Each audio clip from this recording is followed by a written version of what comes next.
Hello, everyone. How are we going? I think we're live. Yeah. All right, wicked. Okay. Hi, everyone. Welcome to those of you here on YouTube. Welcome to those of you here with me on Zoom, the Tarot Club members. Today, we are going to be doing the Litha or Litha. I'm not entirely sure how this is pronounced because there's many different versions and ideas and interpretations, of course, as is the way, isn't it, always? So we're doing the Litha Summer Solstice Tarot session. Now, this is an open session from Tarot Club where you get to join us for free for an hour or so, maybe a little longer, I don't know, and just kind of get a bit of a flavor of what we do over in Tarot Club.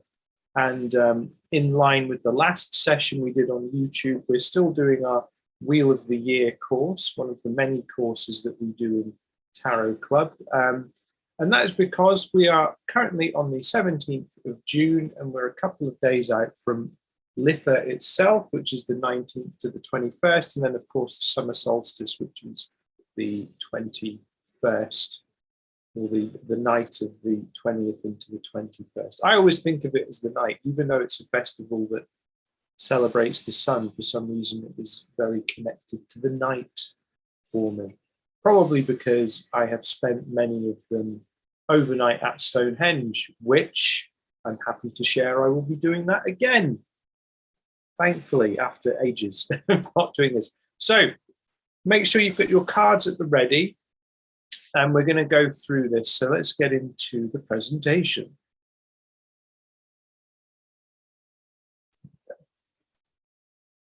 No, that's the wrong view. But are you? There we go. Okay. It's live TV, folks. Anything can happen. Anything, that's what I used to always say, isn't it? Anything can happen. It's live TV. Oh, my God. All right. So welcome to the Litha Summer Solstice forecasting session. You can see there is the wonderful Stonehenge there. Nod to Spinal Tap, one of my favourite moments relating to Stonehenge. And it's beautiful watching the sunrise at Stonehenge, the sun rising up through the archway, shining through. It's just magical. If you have a chance to do it, please do it. Okay, so our aims and objectives for today. We're just going to simplify the theme of forecasting, because again, like we say, forecasting is all about looking ahead. We're going to work at some of the various different themes that relate to Litha as a festival and how we can bring in and work with those energies. And of course, looking at how to work with this energy. And we're going to explore some of the connections with the Fae, the shining ones, and the Oak and Holly Kings, and the regenerative practices that this stimulates. Because, of course, we want to go a little bit deeper. We want to get a bit philosophical. We want to get under the skin of things. And we want to contextualize this as well. Okay, this is all very fair and well. We're talking about pagan festival, or this, it seems a bit oldie worldy. Well, what about the challenges that we face as a society now going forward? How is this relevant? Well, I would like to maybe just peel back the lid a little bit on that today as well. And then, of course, we're going to use this forecast spread to map out your course ahead towards Lammas, which is at the start of August, if I remember correctly, going off the top of my head. And then the Winter Solstice as well, where we'll be currently under the reign of the Oak King, and then by the Winter Solstice, or Yule, we will be under the reign of the Holly King. So it's pretty cool when you think about it. So Litha, just a quick little guide. So it falls between the 19th of June and the 21st of June. It's a celebration with the sun being at its peak. The reign of the Oak King is most powerful. Nature is abundant. Everything is in bloom. The weather is warm. We're all feeling good. We're having a good time. It's a wonderful time. And also in some other traditions, this is referred to as midsummer, and very famously, the Midsummer Night's Dream. All of this wonderful stuff. And of course, it is the time of the year where the nights are the shortest and the days are the longest.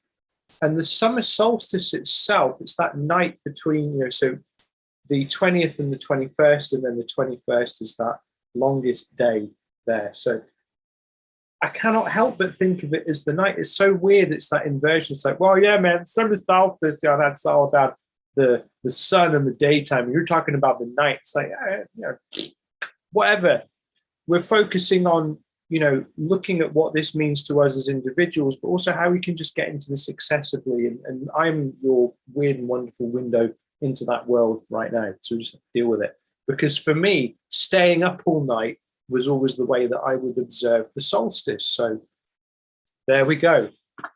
Now, it is said that the Fae, or the fairies, as they've been referred to in some tradition, but the Fae feels a bit more appropriate because I feel that fairies kind of has been cutesified in our paradigm. But it is said that on twilight, on the solstice, that the Fae come through into the world of humans and offer blessings, which is interesting. Now, apparently, you're not supposed to take the blessings of the Fae, lest you be taken down into their world, never to return, and all of this other nonsense, which, that is some good old-fashioned fear-mongering, let's face it. But we're just dealing with the associations right now.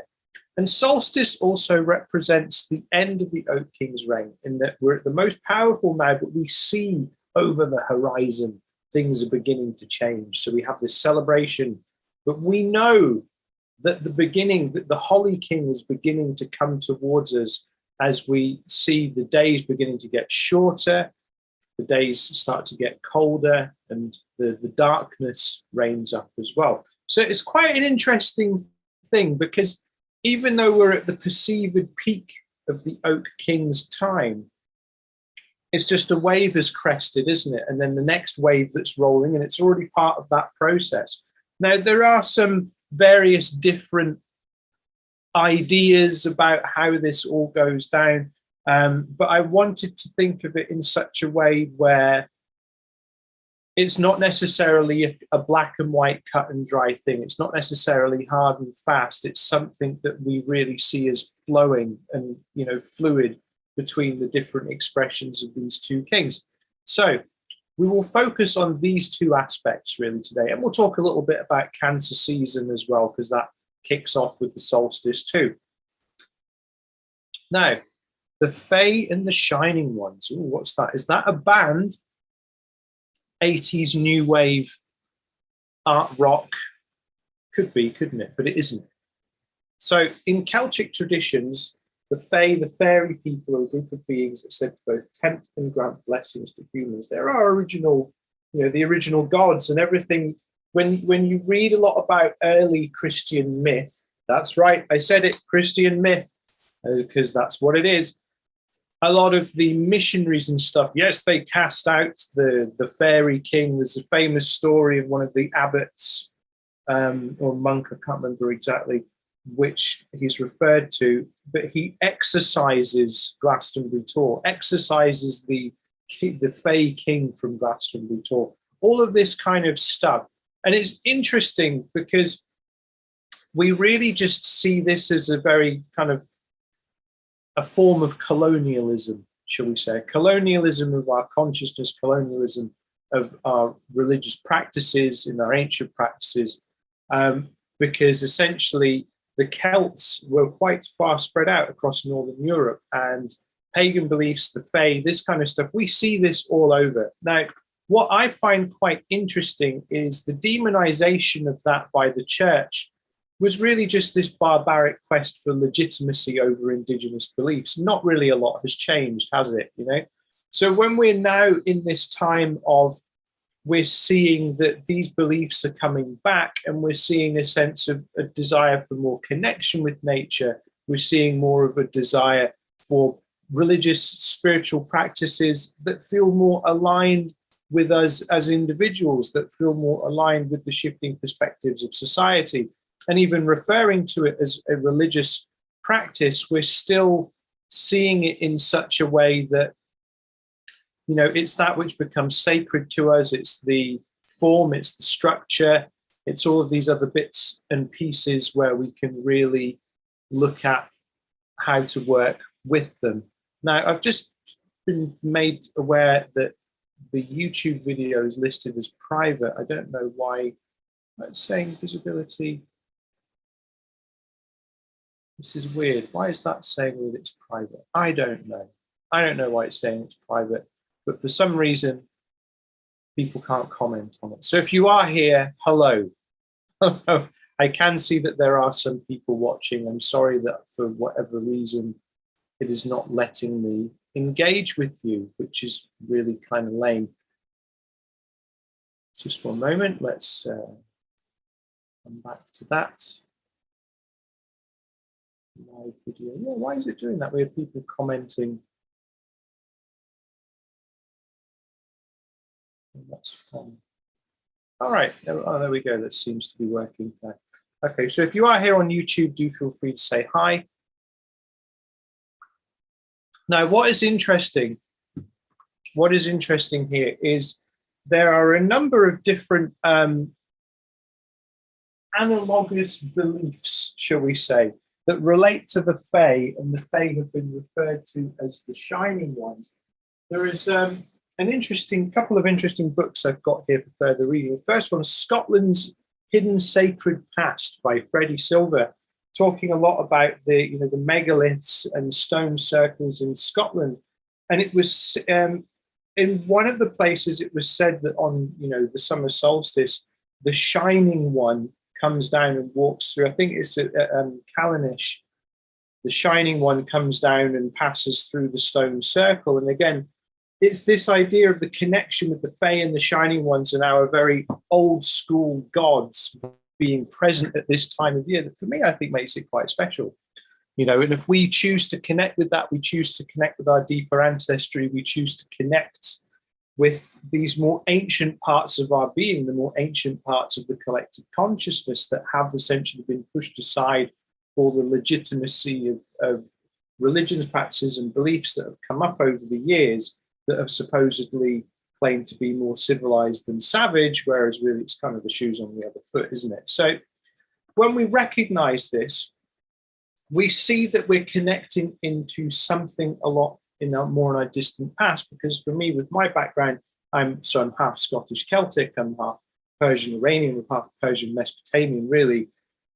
We can see in the polytheistic pantheons of the ancient Celts, the ancient Mesopotamians, the Shining Ones were these gods. They were part of the belief structure. So we have this real opportunity to connect with our ancient friends, shall we say, right now, because there's nothing to be afraid of. The only thing to be afraid of are the people that are telling us to be afraid, because they're the ones with the investment in our fear. Now, if they are said to cross over into our world, or just seeing that, hello, oh, is that Angela? Hello, I see you. And Nadine, hello, nice to see you on YouTube. Now, if they're said to cross over into our world during this time, the veil is meant to be thin. It's important for us to be in places that are sacred to us. That's why we're doing this video today, because we're still a few days away from the solstice itself. We haven't even gotten into Litha yet. We've still got a day or two. And to me, it's really important that as a practitioner teacher, that I give you things that you can then go away with and then incorporate into your own practice. So however you choose to observe the solstice, whatever thoughts and reflections you choose to hold in your mind and heart at this time, just do something that feels sacred to you. Do something that feels open. Do something that helps you feel a sense of connection with those ancient parts of yourself. It's all in our DNA. It's all in our energy. The soul is infinite. We come back however many times. So let's really consider that we can tap into something a bit more richer with this. Another thing that's interesting, in Wiltshire in the UK, we have Silbury Hill. Silbury Hill is also known as the Hill of the Shining Ones. There would be a lot of orbs and other things seen around this. There's a very interesting energy there, but also it's in that part of the world a lot of crop circles would appear as well. Now, I am one of the people who, yes, some crop circles are man-made, but some of them are clearly not when you actually look at what happens to the crop itself. and the fact that in a legitimate crop circle, a crop is not damaged, it can still be used. And a lot of this stuff would go on in that part of the world. So there is a lot of magic in the West Country of England, which I personally love. Glastonbury, Stonehenge, these kind of various different things. You know, you might be, oh yeah, that's all like the tourist places. I don't care. They're popular for a reason because they're good. You know, let's get out of our own butts about this kind of thing and really enjoy. So make sure that whatever you're doing, you get a chance to visit these places, you get a chance to make these connections, and you really recognize that around us in our tapestry of energy is this wonderful history, this wonderful group of guides and beings that are essentially like inviting us to connect with them. And particularly at this time of year, we get to open up. So activate the power of your ancestors, because philosophically speaking, more and more people are getting into the ways of the ancients, because we're seeing that these wider, more inclusive practices and beliefs are something that are more in line with the sensibilities of where we need to go as a society, and they're more resonant with personal spiritual pathways, because there isn't necessarily a good and evil, a heaven and a hell. It's a spectrum, you know. Something with these ancient deities is they had multifaceted nature. There was no fundamentally pure good being. There was no fundamentally pure bad evil being. It was all a texture and a spectrum, just like us. So let's look at the oak and the holly king quickly. Now, there are a number of interpretations around this, but both of them rule over the wheel of the year in two halves. The reign of the oak king is at the height of its power during midsummer. Like as we mentioned earlier, we can see the world around us is abundant. There's all of this amazing stuff going on. Nature is in bloom and we're fully able to enjoy the world around us. Now, if we are looking at this as contrasting expressions of masculine and the masculine energy, because it is said that the oak and holly king both compete for the affections of the goddess. So I find that quite interesting as well, because we have these very different, you know, expressions of them. So how can we see that we engage with our outer world differently during these times? The oak king in the warmer months, the holly king in the colder months. You know, we're out and we're showing and sharing with the world, and then other times we're more kind of introspective, we're kind of centered in the home and whatnot and seeking warmth. So now, once we get through the solstice, it's almost like it's beautiful, but it's a shame, because we celebrate this wonderful time and then we know that we're into this decline as well. But is it a shame if we're looking at things in terms of the natural cycle, the rising and the falling, the rolling of the waves, the cyclical nature of life? I find that quite interesting, because again, it challenges our perception of how we've been conditioned to look at things. Because though the holly king, as he comes through, becomes most powerful at the winter solstice at the time of Yule. And it is also said that the holly king regains control at the autumn equinox in September. We see things start to move with the changing of the seasons there. And then the oak king comes back, the world starts opening up again at the spring equinox. So again, it's like this myth and personification of cycles, and it gives us a chance to really get stuck in and work with this in a way that feels more aligned, you know? Because why is it that we wish our lives away between paycheck and holiday to birthday and all of these various different pressure release valves between what has become a paradigm of like rats in the cage pushing the pellet button? We start to lean more to this stuff. We get involved with the natural cycles of the world, the natural cycles of us, and we see that there is more harmony, and we move to this interesting idea that has been repressed. You know, these ideas were all over the world. They were observed in different ways, but then they get repressed for a singular idea, which, you know, have to be careful not to go too down the fist shaking thing. Now, we need to recognize that, you know, the Celts, they covered so much of Northern Europe at one time, and they weren't the only culture to follow pagan practices. Originally, the term pagan was used to describe someone who lived in the countryside and followed other beliefs outside of the singular worship. They followed the polytheistic beliefs rather than the monolatry masquerading as monotheism.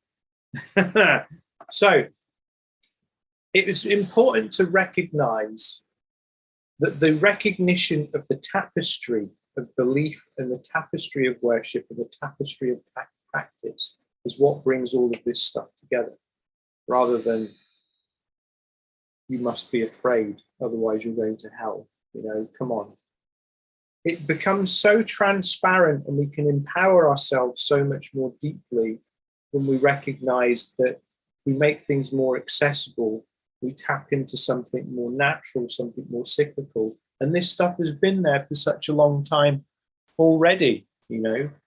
We claim to be more civilized than our ancestors. We claim to have more deeper understanding of the world now. But really, science is just claiming everything dead so it can perform an autopsy on it. I'm not into that. I don't vibe with it. So if we recognize that the gods were used to describe certain acts, certain things in society, certain shifts, certain energies, their myths became attached to them to help us focus our practice. So we would honor gods by tending to the land. We would honor the gods by tending to each other, being good to each other, doing various different things. And a system of practice where our lives became living acts of worship arose, which I think is a beautiful thing. And we have lost that to a degree. But what I find particularly interesting is now, more and more people are saying we need to be more in harmony with nature. We need to be more in harmony with the land. We need to be more in harmony with each other. How many people on social media will be like, yeah, I just want to buy a plot of land with my mates and we'll live on that. Great, do it, But we're seeing this returning through the collective unconscious. There's another fascinating book that I recommend if people are interested in this and the rising up. See, I thought I'd looked out all the books that I would need before the session, and they're in a little pile on the floor, and it's like, no. This one, The Return of Odin, The Modern Renaissance of the Pagan Imagination by Richard Rudgley. This talks a lot about how we're seeing like people are appropriating paganism for some real trashy nonsense, backwards bigotry, and how that is the unconscious, frenzied aspects of the Odin archetype coming up through us. Whereas if we connect with Odin consciously and work with him, there are many, many blessings that we can receive. And we see a lot of the stuff that's giving things a bad rap is because people are connecting with these unconscious, volatile aspects of the system. Whereas if we go into it consciously and we actually see the spectrum of belief and practice and worship, and that it is inclusive, it's not about any form of supremacy or exclusion, we actually get into something much deeper and much more nourishing, rather than having social media content creators trashing things that they don't understand because they had a bad experience with a very small group of people.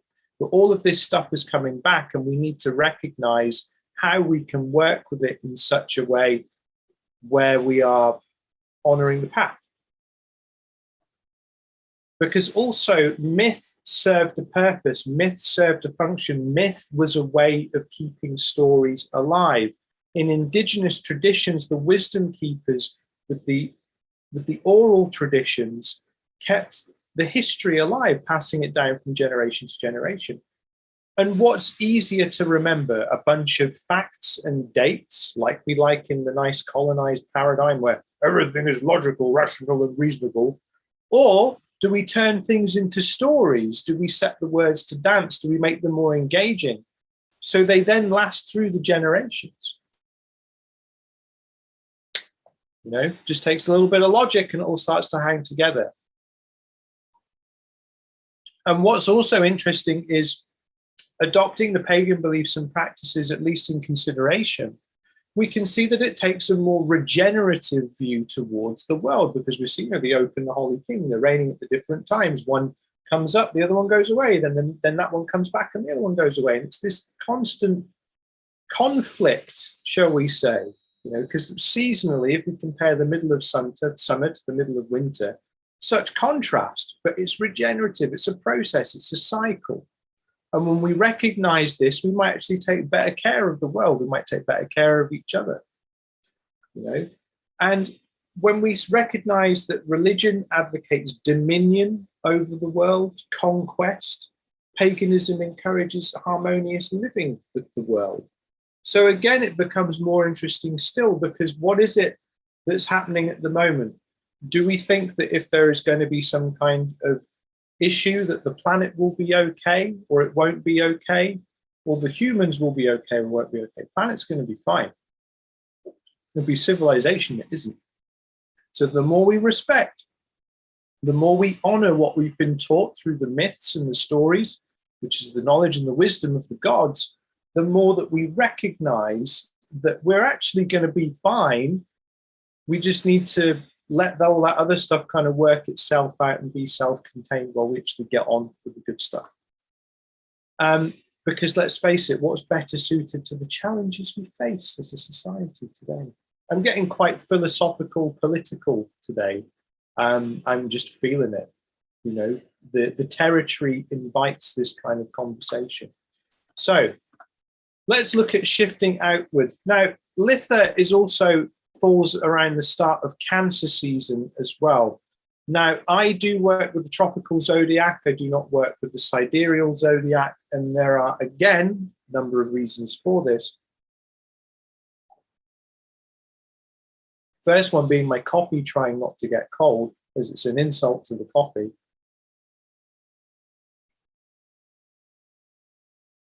Don't say you could just drink an iced coffee, just buy a cold drink, none of that weird iced coffee crap. The reason I work with the tropical zodiac is it aligns with the myths and changing of the seasons. We're moving into Cancer season. Cancer is the cardinal water sign. The cardinal signs are the initiators. They initiate seasonal shifts. Even though with the sidereal zodiac that we see commonly in Vedic astrology, not in all Vedic astrology, but commonly, that is based on the literal placements of the sky. So there has been a drift over the years, whereas the tropical zodiac keeps things the same, even though the planet might say it's in Aries, but it's actually in Pisces, this kind of thing. There's a slight shift. But the tropical zodiac aligns with the myth, aligns with what's going on down here. And if we're thinking that in astrology, planet Earth is at the center of everything, actually working with tropical zodiac does kind of make sense in that regard. I know there are virtues for both systems, but I'm just explaining why I take this focus at this point in time. Maybe that will change in the years, and I'm open to it, but right now, this is where I'm at, okay? So, how is it that with the crab, we have this idea of, you know, the soft inside and the harsh outside? Cancerian energy is great. I'm biased. I have a Cancerian ascendant. So in terms of the old world of what is your star sign, pre-1930, it would have been what's your ascendant sign, the sign that's rising over the horizon at the time of your birth. So me, I would be a Cancer ascendant, even though I'm in the sun of Libra. Now, what's interesting about Cancer is it's, as the cardinal sign for summer, it initiates this flow of change, this wave of change, because we're working with the water energy. And remember, water essentially takes the form of the situations that it is presented with. It takes the shape of its container. Whereas with Cancerians, you know, we're inside this very kind of hard shell crab container, unless we're making a crab sandwich, but that's kind of getting weird. Do we take the form of our container, or do we kind of restrict ourselves? Because Cancerians, again, we find that they get associated with being overly emotional. We find that they get associated with being unstable and all of these other things. Whereas really, pop culture astrology, TikTok astrology and TikTok tarot is probably, it's popularizing things, but it's probably doing a lot more harm than good because people fall into these negative stereotypes. Cancer is the guardian, mother, warrior queen of the village energy. It is a very driven energy. It's a very protective energy. As I like to say, you mess with the crab, you get the stab, basically. And I say that as someone whose Cancer ascendant is 22 degrees. And if you know about the degree theories in astrology, 22 degrees is a bit of a fighty one at times. So how are we honoring that as we move through this midsummer shift? How are we connecting with that as we move with this midsummer shift? Because Cancerian energy is ambitious, but also focuses on nurturing the home.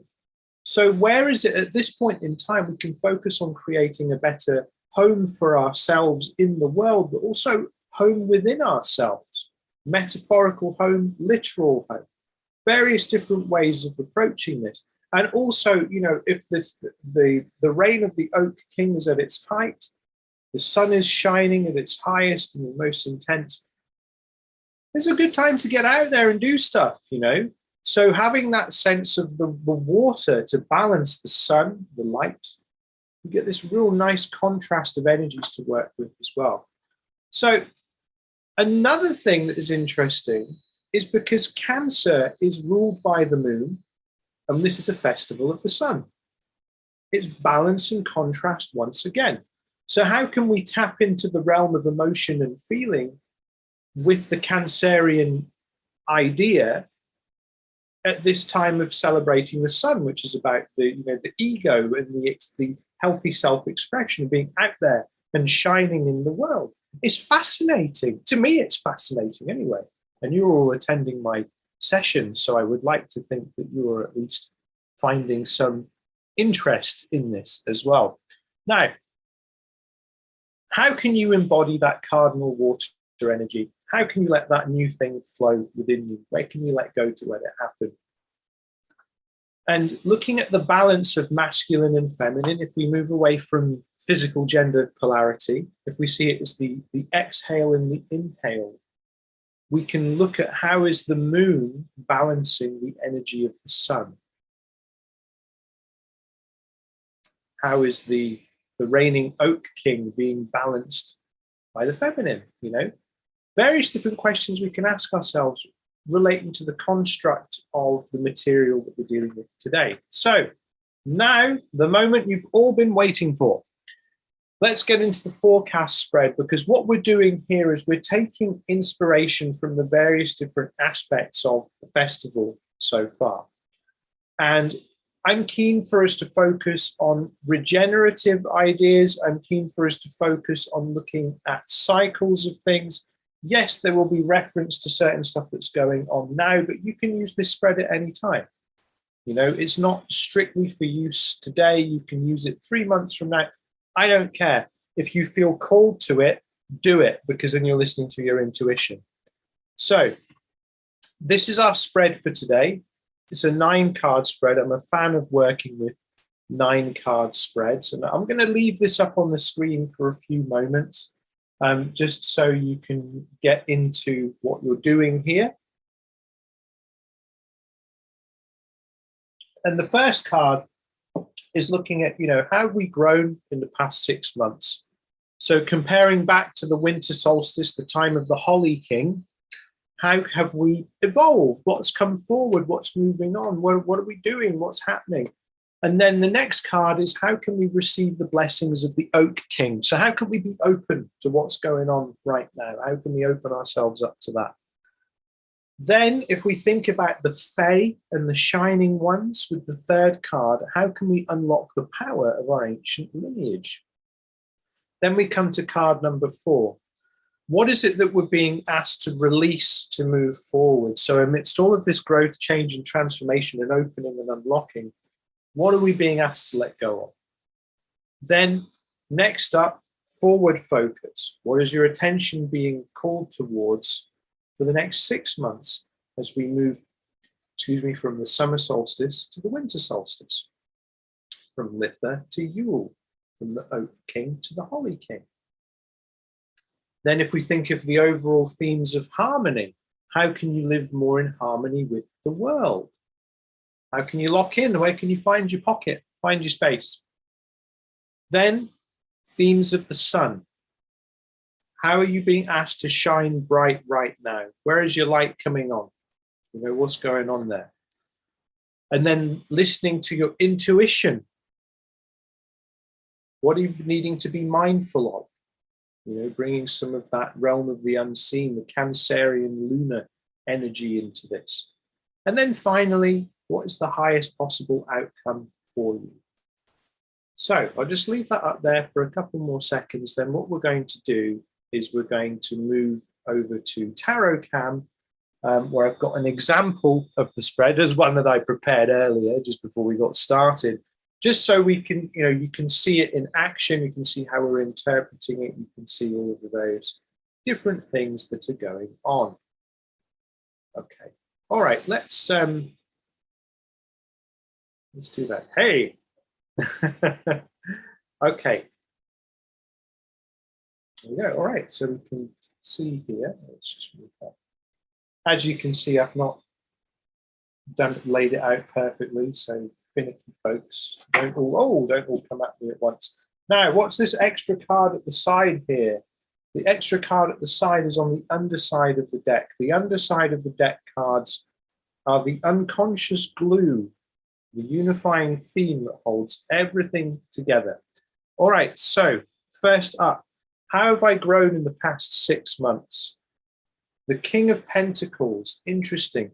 So Pentacles is the suit of earth, the element of earth, the energy of earth, and the king is about really sitting at as the established head of the earth energy in your life. We can also see that this is someone who is, you know, they're focused on abundant prosperity. A lot of the pop culture tarot is like, yeah, the pentacles, it's all about money and wealth. And they are about money and wealth, but they're not all about money and wealth, because sometimes that pentacle could mean the gold within, the wealth within, the riches that are contained within you. So for me, taking more responsibility about the material world and not getting so lost in the books and the concepts has actually been the theme of the last 6 months for me. So getting more things out there, that's really cool that shows that. Because again, like with those of you in Tarot Club who are here today, you know that the further we go, the more cards we do, the more we work, the more they are reflecting the intuitive insight that we naturally have, and also the more that they are reflecting what's unfolding for us at large. Next up, how can I receive the blessings of the Oak King? Interesting, we have the 9 of Cups. I'll never not see this as the John Travolta card. Look at him. Now, this is, in this context, so cups are about water, it's about creativity. So we're tapping into that Cancerian theme as well. But the 9 of Cups shows us that, you know, just sharing our gifts with the world, being out there, showing, being present, being seen, all of these other bits and pieces. This is what's really important right now. Not hiding away, being visible. I know that there will be some of us here who we are, you know, working for ourselves. We're doing things, we're sharing things to the world that maybe, you know, maybe sharing our stuff can be a little bit tricky. But when we get this card in this position, it shows to us that it's okay for us to do that. Now, next is how can I unlock the power of my ancient lineage? The Sun. Well, flipping well. Now, this is interesting because we now got major arcana cards. So the major arcana deal with the longer life themes, the bigger concepts and processes and progress. And this really is about bringing light to the world and bringing light to your life and really just unapologetically being yourself. The child represents approaching life with that sense of joyful curiosity and innocence, but within the context of experience. And riding on the grey horse, we can see that, you know, grey represents that transcendence of black and white. It's an integration, appreciation of nuance and all things. And of course, the sun shines over the garden, but is not in the garden. So we're seeing there that there is a recognition that we need to have that connection with what is higher and is over, but not necessarily of or in the world. So it is quite fascinating, you know, dealing with the sun card in this context. And also, this is a celebration of the sun with Litha and the summer solstice anyway. So we could say that this is actually quite aligned, generally speaking. But I am curious. Let's continue. What am I being called to release to move forward? The 3 of Swords. Don't worry, I've not had heartbreak. I'm not, touch wood, I'm not jinxing that. But this is about past pains and things that we carry. And, you know, when you go out there doing this work, you can get a lot of blowback and pushback from folks who have got peanuts for brains. And sometimes you can want to hide away, you know, because you don't want to have the mud still deal with it. You know, it's annoying. You just want to help people. And sometimes that causes me pain, you know. So this really, there are a few things that happened that, you know, along the journey that have still kind of embedded in. But because the swords are to do with matters of the mind, communication, and also lessons, we can see that the Three of Swords, those swords don't have to stay in the heart. Those swords can be pulled out, and the essence of the lesson, what's contained within the metal of the sword, can be released and turned into something that carries wisdom, so we can move forward even more still. Next up, where is my attention needed for the next 6 months? The Lovers, I say. So again, another major arcana theme here. This is interesting because not only, you know, of course, it relates to love and relationships and the home and whatnot. So we could also see this as, you know, the Cancerian theme coming in here. But also it's about the integration of masculine and feminine within to access the higher realms. In the alchemical great work, the idea of the dissolution of masculine and feminine to have that integration of the higher is something that I'm reminded of whenever the Lovers card shows up. So there is that side of things to it as well. So looking at with that as the focus, it shows to me that not only it's about the home, but it's about within, because if this is a card of the heart and there is pain in the heart, we can see this will set me free to focus on that. How can we live more in harmony with the world? The Empress, interesting, another major arcana card. Also the Empress is tied with, you know, an abundance here as well. And we can see that being visible in the garden of paradise, sitting there with confidence and allowing that sense of receptivity, because someone I know, this lovely quote, she said, it makes 4 queens to get the Empress, or it takes 4 queens to make the Empress. And we have to recognize that when we're looking at the feminine, we're dealing with the energy of receiving, receptivity, being open. Sometimes, as in the masculine, it can be a challenge to think that you need to have all of the answers to all of the problems, to go out there and make things happen. Whereas if the Empress is showing up in this card, this is also like kind of, it's okay to take a step back and be open to the gifts of the universe and the gifts of the world, because otherwise you can end up blocking your prosperity and abundance in all aspects just by being too hard-headed. So I find that interesting as well. Next is how we're being asked to shine bright in the world. Oh, curse you, 7 of Cups, with your decision making. As a Libra sun, the card of decision making, it's just like, this is my kryptonite. What are you trying to do to me?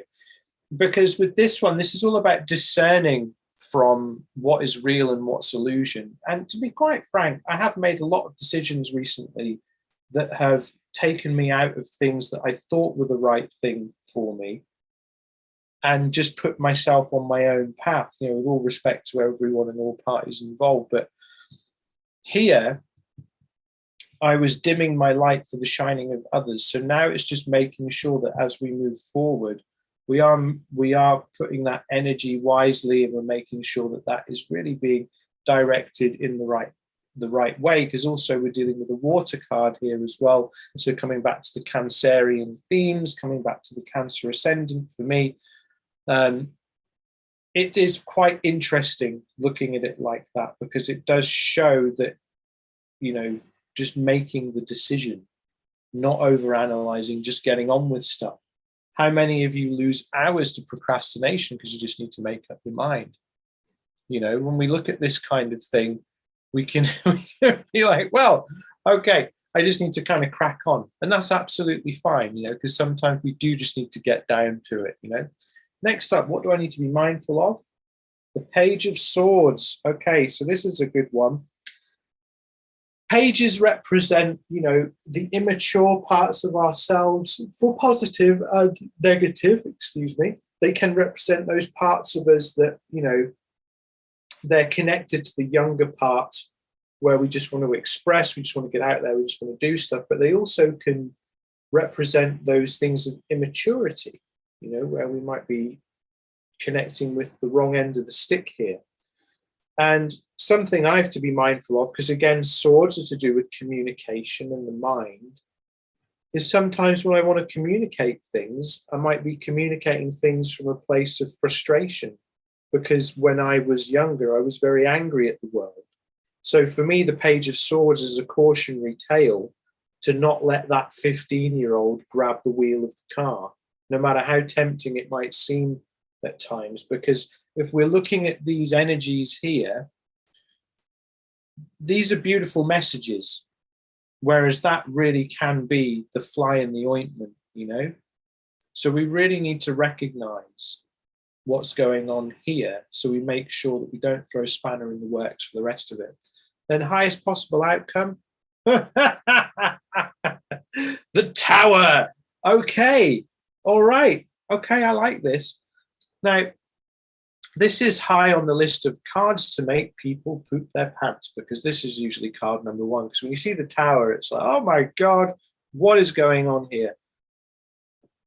If we don't look at this through the lens of vanilla tarot, in the story of the major arcana, because the journey of the major arcana, when we look at it in sequence, it tells the story of a spiritual birth, spiritual realization, death, resurrection, this kind of stuff. And the Tower is the moment where the lightning of creation comes back into the earth and blows everything else away. Because we can see very slightly that the form of the lightning does echo, it doesn't mirror, but it echoes the form of the Kabbalistic tree of life, which is said to represent the light of creation and its journey down to earth. So with this, we could arguably say, if this is the highest possible outcome, this is that divine spark of creation and inspiration that's just going to blow everything else away. Because Tower moments don't necessarily have to be, well, Tower moments are never a bad thing. Tower moments get rid of the nonsense. Tower moments get rid of the things that have stood in your way. And looking at this, we could argue that if we're moving beyond these other aspects of past pain and hurt and things that bring us to the Empress, making the right call, being mindful of those more younger aspects that want to take the wheel at times, that's a paradigm shift right there. Because the Tower is also that which has been built up around us, We don't necessarily have to relate to the falling figures, because we see that the person falling headfirst is wearing a crown. Crowns are all over in the major arcana before this point. And we see this idea of authority, the figureheads, the things that stand over us. Well, it's gone, it's meaningless, And I think that's quite a beautiful thing. And then if we come to the final card, the Queen of Wands here, the Fire Queen, we can see with this, the Queen of Wands is about, social ability and really kind of being out among people and that magnetic, charismatic personality that brings a lot of things and whatnot together. And if we see this within the context of that, because obviously there's loads of other meanings of the Queen of Wands, I'm just talking about context. That makes a lot of sense, because it's a counterpoint in the middle to everything else to bring us into this state of being where we can be expressed, visible, seen, but we're allowing things to move forward in a way where we can still entertain that sense of magnetism, ebb and flow, but we're being true to ourselves.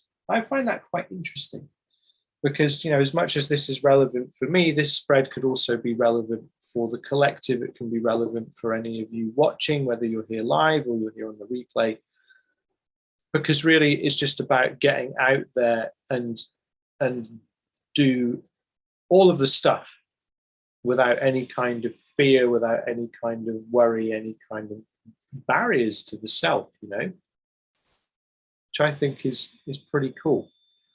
All right, so let's have a look back at our presentation. Oh, no, that's actually just the image of the card. Like I said, live TV, folks, anything can happen, anything. All right, so there we go. That's the form, that's the structure. Of course, I had the extra card there with the underside of the deck. Now, focusing in on the spread, where have you grown in the past 6 months? How can you receive the blessings of the Oak King, the seasonal blessings? How can you unlock the power of the ancient lineage, the Fae and the Shining Ones, your ancestry? What are you being called to release to move forward? That's now focusing on where you need to go for the next 6 months. How can you live more in harmony with the world, that sense of ebb and flow? Where are you being asked to shine bright right now? This is the season to do good stuff and do big things. What do you need to be mindful of? Where can the wheels come off? Where could you potentially be derailed in any way? And what's the highest possible outcome for you? Where are you going to end up at the end of this? Okay. So let's wrap up. So remember, you can work with these ideas and energies at any time in the year of your personal journey. And working with the wheel of the year helps you harmonize with the world at large. Because again, we are in our environment. We don't dominate our environment. And recognizing where you've grown through the seasons helps you give that larger sense of progress in life. It's very easy for us to get bogged down in the day-to-day, isn't it? And exploring the purpose of each season also helps us zoom out from the immediate. Because again, we get sucked into things, paycheck to paycheck. Let's zoom out, see what's going on. And then consider how the wheel of the year aligns with your journey. Okay, so before I let you all go, what I would like to do very quickly is I would like to just show you some of the things that we do in Tarot Club. So what you've been seeing a little bit of today is our Wheel of the Year course. Now, this is being populated as we go. And we're working on the various different Sabbats. We started on Ostara, the spring equinox. We've done Beltane, then I'll be adding this later. What we also have been doing as well is we've been doing Astro Tarot, because tarot and astrology work together hand in hand. I've got the Cancer season class to upload today as well. We also have our grand course, which is Applied Tarot, where we've currently been working through the major arcana. We go in quite deep, and then we have the various different sessions. Each of them has a spread, each of them has a card in focus. Because with tarot, people like to think that tarot is something that's like, oh yes, well, it's all about telling me fortune, or it's all about, you know, am I going to meet someone, or am I going to get rich, and all this kind of stuff. And it's like, yeah, you can ask it these questions, but what we do in Tarot Club is a lot of self-reflection. We encourage using the cards as a system of self-knowledge. So when we're bringing things in, we can align it with the other aspects of our being. We can align it with the other parts of our journey.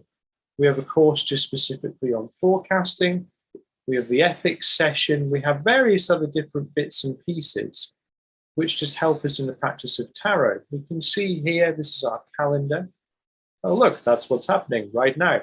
Then on Monday, we've got Tarot for Business Part 2, where we're looking at how to use tarot for business purposes and helping us in our journeys as entrepreneurs and just doing things out there in the world. Because the way the world is, we've kind of been encouraged. It's like, oh yes, you must have a business, you must do things for yourself. So tarot can help with that. The next thing as well is we also have a community space in Tarot Club that is off the major platforms. So we use Discord for this. And Discord is somewhere where we come together, we can hang out, and it's off the major platforms, because it's nice to get off social media, isn't it? Where we have the various, with the tarot chat, where we can just share and discuss various different related matters. Discord's been really slow to change, I apologize. We share updates and stuff here. Tarot humor, which of course we've got memes. We have the major arcana questions. So if you've got any questions about major arcana, questions about spreads, where people share their spreads and we analyze them, which is where I'm sure I'll be seeing a few spreads pop up after today's sessions, the minor arcana questions, and then reading advice. So if anyone's just got a general, they're a bit stuck with something, they can ask and I'll answer. And also, as it's a community that we share with each other too. Then the no shame questions, which is really important because there needs to be no shame when it comes to this practice or any spiritual journey, because we have to be open to be free to learn and to grow. And then training requests, which is empty, where people can ask me, hey, Alistair, can we do a class on this? And I share it because it's been sat here. And if no one uses it, I'll take it away. So do feel free to ask, because I want to, it's a community. As much as we've been bonded together about learning, as much as it's about coming into access and tap into those higher parts of self, it needs to provide for the community members. And Tarot Club's only been open since February, but we're already about 25, 26 members strong, which is amazing. It's really beautiful. I'm so grateful for that. We're on a mission to take tarot out of this kind of formulaic, very sort of fear-mongering or the woo-woo nonsense, and actually let's just do some real reading, because as much as it pays to know the cards, to work with the cards, to understand the meanings, everything serves as a scaffold and activation for your intuition and your own psychic insight. And I want to help normalize the fact that everyone is a bit psychic and extrasensory aware in their own way. And tarot is just a good, accessible way to do that and apply it to various different areas of your life. So with Tarot Club, you might think, well, what do I need? What's going on? What's happening here? How can we join this? Well, I'm going to share the link in chat in a moment. But this is all about supporting you to become your own reader, as some weird dude who teaches the classes. And what we have here is we have the exclusive learning resources, like I've shown you, the private Discord server, which I've just shown you. We get together regularly on Zoom because all of the classes are delivered live. And that gives you a chance to ask questions, have some feedback, and also it's just nice. And then, of course, we have community support, which is about becoming the reader that you want to be. I do not expect anyone else to read like me. In fact, I would hate it, because really I want you to be empowered in yourself. And I like to help people come to their own conclusions and their own insights. Here's some testimonials of some of my clients, which you can enjoy in your own time. Because I also do, one of the aspects of what I do for work is I do readings online, on a couple of different apps under a pseudonym, of course. Because to me, it's just all about helping people. And I wanted to make Tarot Club accessible. This is what some of our members say as well. Having a good time there. Tarot Club is priced accessibly at the moment at $22 a month, or $264 annual. So it's US dollars as well. It's a 3-month minimum commitment if you join monthly, and it just comes out every month. And you have instant access to all the classes, calendar, the resources, the community. And, it's there to empower you in your personal spiritual journey. Because as you've seen today, we don't just talk about, oh, this card means that and this card means this. It is all about actually, we've dug into some of the philosophy here. We've dug into some of the different aspects. We've looked at some of the implications of what's going on in our world and how we can use that in our practice of tarot, how we can use it to live better lives, how we can use it to just create something more awesome and epic. Because tarot essentially, it's there for all of us, and it shouldn't be gate kept. And we don't need to have certificates. We don't need to go through this school or that school of reading. All we need to do is trust ourselves, trust in our ability to learn, trust in our openness to spirit within and how that chooses to manifest within us, and all of these other aspects, and we can just have a good time. I'm very grateful for Tarot Club, very grateful for everyone that's in it. And today's open session was just like a little bit of a peel back of what's behind the curtain on the inside. A very, very brief look. So I thank you all for coming today. I'm very happy that you've been able to join us. Very happy that you have taken the time out of your day to come and hang out. It means a lot. We will be doing more open sessions as we go, but we'll be doing them on a different topic next time. Do reach out if you have any questions. You can message me on here, or if you're connected with me on other platforms, you can message. And if you want to join Tarot Club, the doors are open. We will be moving to a waitlist model soon, and I will be increasing the price from $22 a month soon as well as the community grows. So this is a good time to get involved. And with that, I shall leave you all. Wish you all a wonderful solstice, wonderful Litha. Embrace the coming on of Cancer season.